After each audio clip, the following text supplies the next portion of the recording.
Hey there! Welcome back to Matcha. Fall is packed with big-name anime, but today I want to shine a light on the shows flying under the radar. The ones you might scroll past only to discover later they're absolute gems. These are the hidden Isekai and sci-fi stories that surprise you. Clever writing, heartfelt moments, and worlds you won't want to leave. So grab a drink, get comfortable, and let's count down together. I think you'll find a new favorite or two along the way. Number 10. Paz the Monster Meat Malady opens in the opulent, blood-tinted ballroom of Lady Evelyn Moreau, where a scandalous culinary fad, dishes prepared from the flesh of defeated monsters, forces three different lives to collide. Evelyn, an aristocrat whose appetite conceals an aching solitude. Garrick Harlan, a world-weary monster hunter who supplies the meat and keeps confessions folded into his delivery bags. And Mira, the palace cook, who treats each recipe like a prayer and learns people's secrets by the way they season their food. The premise unfolds deliberate, privileging long, observant scenes over action, and the writing is quietly brilliant. A single pause after a shared bite reveals layers of complicity. Garrick's trembling monologue about why he hunts reframes an entire subplot, and Mira's tiny choices ripple through social hierarchies. Those precise, patient moments reward careful viewers, and that slow burn moral unease slides naturally toward the paranoid, trust-broken world waiting at number 9. Gnosia drops you into a drifting refugee ship where the ordinary rules of trust have been hollowed out by a single invisible threat. Invasive beings called the Gnosia, who mimic humans and compel murder in service of their god Gnos. So every conversation becomes a small, dangerous interrogation. You follow the player character, often identified as Yuri in adaptations, who wakes into looping rounds of accusation and exile, and quickly bonds with Setsu, a fierce, sometimes clumsy soldier whose flashes of righteous anger and sudden tenderness are revealed through quiet, repeating scenes. And with Levi, the ship's clinical AI, whose procedural calm only sharpens the human panic. Other passengers, Yuriko, Rakio, Stella, arrive as distinct voices, and the writing excels at using tiny dialogue shifts and altered details across loops to show character growth rather than relying on exposition. One throwaway line in loop 3 will reframe a whole relationship in loop 7. The result is paranoia rendered human, and after that slow, exquisite unspooling, you'll be ready to trade whispered betrayals for ink-stained confessions,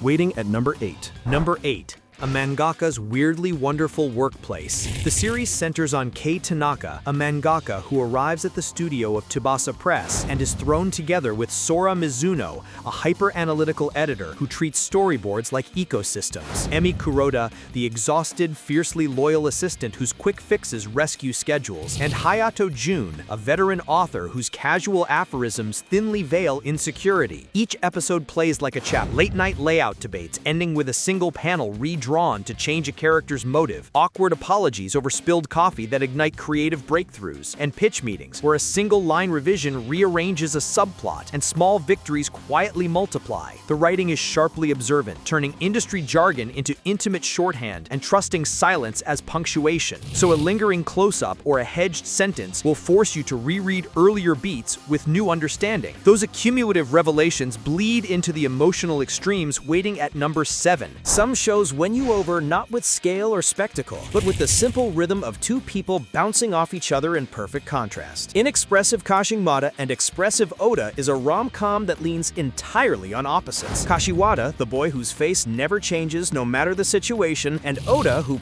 practically broadcasts his every thought with wide-eyed expressions and exaggerated reactions. The premise sounds simple, yet the writing turns it into a tightly crafted comedy where timing is everything. A single line from Kashiwada lands because of the unshakable deadpan delivery, and Oota's flailing attempts to drag him into the mood create short gags that double as character sketches. The best moments are wordless. Oota's reaction faces filling the frame while Kashiwada stands still, unbothered. Episodes fly by, easy to replay for favorite bits, and the show's snappy structure flows naturally into the domestic chaos waiting at number 6. Number 6. What would you do if you kept tomorrow's notebook in a 5-year-old's hands? Dad is a hero, Mom is a spirit, I'm a Reincarnator centers on Ren Fujimori, a world-weary chemist reborn into the small body of his daughter, with Daigo, a retired hero, and Ayaka, a household spirit bound to the family shrine, providing a domestic frame for Ren's experiments. The show unfolds as a series of clever, low-stakes puzzles. Ren improvises a smoke-curing cell from kitchen starch and citrus to save a village harvest, devises a clay polymer to mend a broken toy, and maps reagent analogies to social bonds, each solution written with precise human detail that treats problem-solving as character development. Dialogue favors implication over lecture, scenes stretch to let small betrayals and apologies land, and the writing repeatedly reframes one quiet choice into a narrative hinge that leads gently and naturally to number 5. Number 5. If you thought a weapon could only be measured by its firepower, Alma-chan Wants to Be a Family proves otherwise. Alma, a modular humanoid created by Dr. Kaito Hoshino, leaves lab to learn belonging, guided by Mika Sato, the patient bus driver who repairs social glitches with kindness, and by Riko, a schoolgirl who teaches bedtime stories and the grammar of care. Each episode reads like a domestic essay. Alma burning a pancake becomes a study in guilt and improvisation. A lullaby repeated across episodes accrues meaning until its final verse reframes a promise. A long, careful shot of Alma folding origami marks growth. The writing is spare and patient, trusting silence and tiny gestures to do the heavy lifting rather than spectacle, and that intimacy primes you to trade these calibrations for the courtly maneuvers of the banished court magician aims to become the strongest at number 4.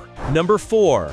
Power is rarely shouted. Sometimes it arrives like a corrected sentence. The banished court magician aims to become the strongest follows Elias Marlowe, a once-dismissed mage who tutors page boys until a scandal pulls him back to the palace, and in the quiet between legal briefs and tea, he rewrites influence rather than cast spectacle. Lady Isolde, the pragmatic queen who favors compromise, Lord Kale, a hawkish noble who underestimates small spells, and Seraphine, Elias's old mentor whose absences teach by omission, orbit scenes where a single marginal edit to a treaty, a hush charm that unmasks a lie, or a tiny ink binding that preserves testimony shifts the court's balance. The writing excels in compression and patience. Conversational lapses become plot pivots, offhand metaphors shelve evidence until their echo proves decisive, and deliberate details compound into authority. Tremors whose weight, a later entry where legend meets the world, will upend. Not every monster refuses a second act. A wild last boss appeared, opens with Vespera, once the world's feared sovereign of Ash, materializing into a village that has already turned her into a myth, statues and lullabies. She collides with Asha, a young archivist who reads footnotes for truth, Prince Rowan, who wears an uneasy inherited crown, and Commander Joran, retired captain who counts scorch marks. The show studies reputation as fragile currency. Episodes trade spectacle for small restitutions. Vespera repairs a burned thatch, answers a child's question with gentleness, and lets a single pause in a speech erase centuries of caricature. The writing finds drama in revision. A proverb used to demonize a ruler is later recited as apology, and that echo reshapes alliances so a tiny reframed line becomes the hinge for a betrayal revealed later. From this unmaking of legend, we move toward a softer, memory-driven story waiting at number 2. Number 2, Dusk Beyond the End of the World is a melancholic voyage into memory and cold. Maya Ishikawa wakes from engineered cryosleep aboard the colony ship Lumen to find her past in fragments, and Air, an android programmed with an awkward human tenderness, keeps a hand-stitched notebook of names she cannot quite pronounce. Dr. Haruto Kageyama catalogs moments like specimens, while Noah Kuroda, the ship's navigator, reads the silence that follows each failed transmission. The writing makes restraint into drama. A single intercut of Air's mechanical hand tracing Maya's scar, echoed later in reverse, transforms intimacy into evidence, and small repeated objects, a